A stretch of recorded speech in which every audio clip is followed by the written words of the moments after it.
নমস্কাৰ ষ্টুডিঅ'ৰ মাজত মই মিনহাউছ লৈ আহিছো এটা ভাল খবৰ গুৱাহাটীত নিৰ্মাণ হ'ব ৰিং ৰোড আৰু ইতিমধ্যে কেন্দ্ৰীয় কেবিনেটত গুৰুত্বপূৰ্ণ সিদ্ধান্ত গ্ৰহণ কৰিছে কেইবা হাজাৰ কোটি টকা ইতিমধ্যে আবণ্টন দিছে কেন্দ্ৰীয় চৰকাৰে আৰু কেইবা 55.54 কিলোমিটাৰ পথ ৰিং ৰোড হ'ব গুৱাহাটীত আৰু ইতিমধ্যে ফেচবুক লাইভ যোগে ঘোষণা কৰিছে মুখ্যমন্ত্ৰী ডক্টৰ হিমন্ত বিশ্ব শৰ্মাই লগতে 6 লেন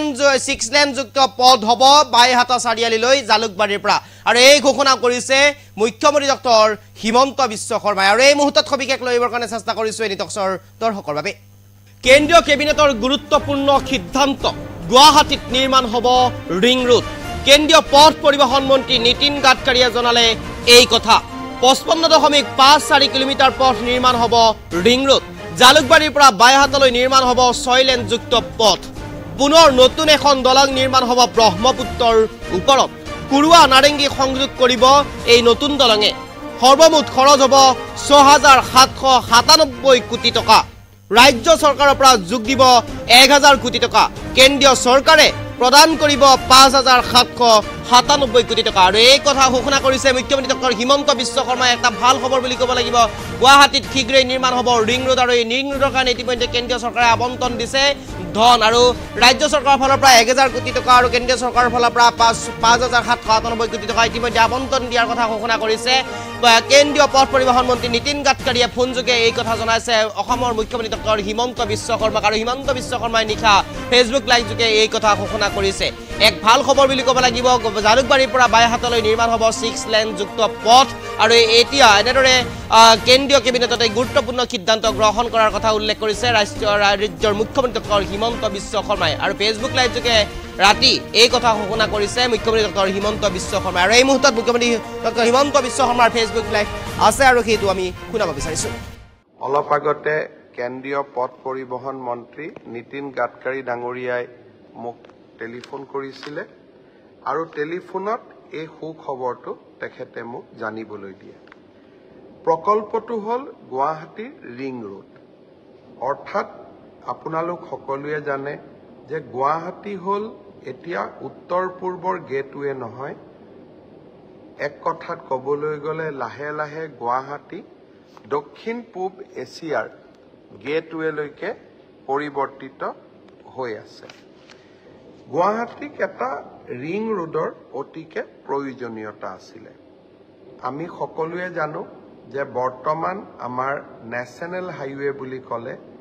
আমি খানাপাৰাৰ পৰা জালুকবাৰীলৈকে জালুকবাৰীৰ পৰা বাইহাটা চাৰিআলিৰ পৰা আমি কোকৰাঝাৰ অভিমুখে যাত্ৰা কৰোঁ এতিয়া যেটো গুৱাহাটী ৰিং ৰোড প্ৰকল্প হ'ব ই 55.54 অৰ্থাৎ 55.54 কিলোমিটাৰ হ'ব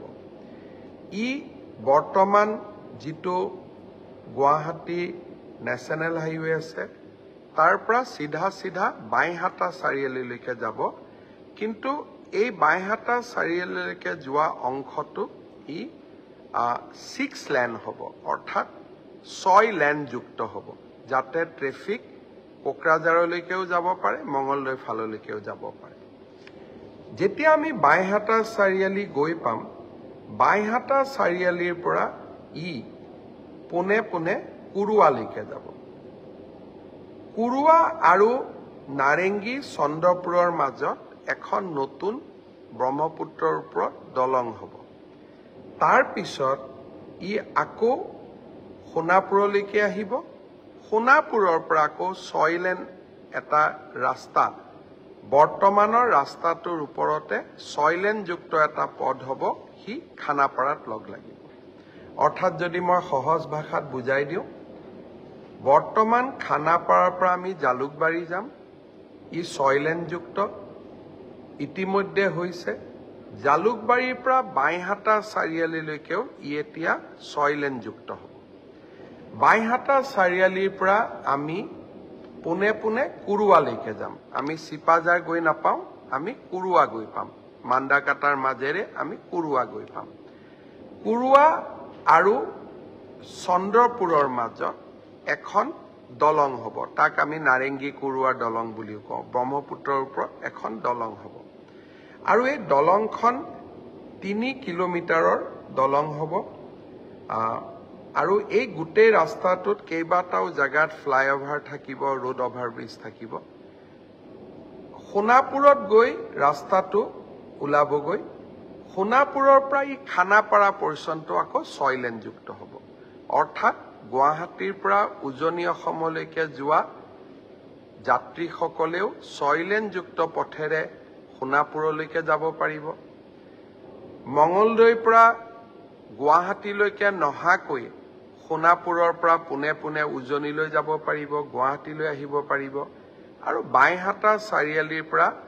কোনোবা মানুহৰ যদি গুৱাহাটীত কাম নাথাকে বিমানবন্দৰলৈকে যাব খোজে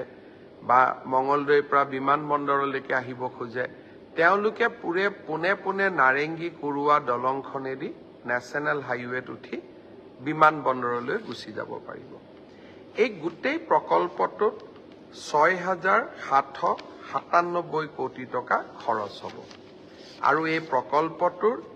1,000 কোটি টকা ৰাজ্য চৰকাৰে বহন কৰিব 5,729 কোটি টকা কেন্দ্ৰীয় চৰকাৰে বহন কৰিব অৰ্থাৎ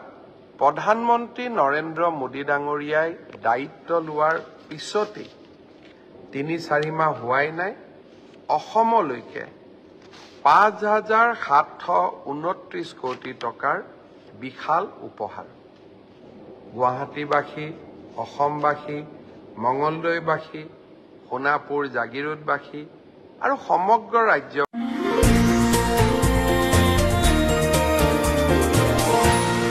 এনিটক্স হুতৰ বিপৰীতে ৰাইজৰ স্বাৰ্থত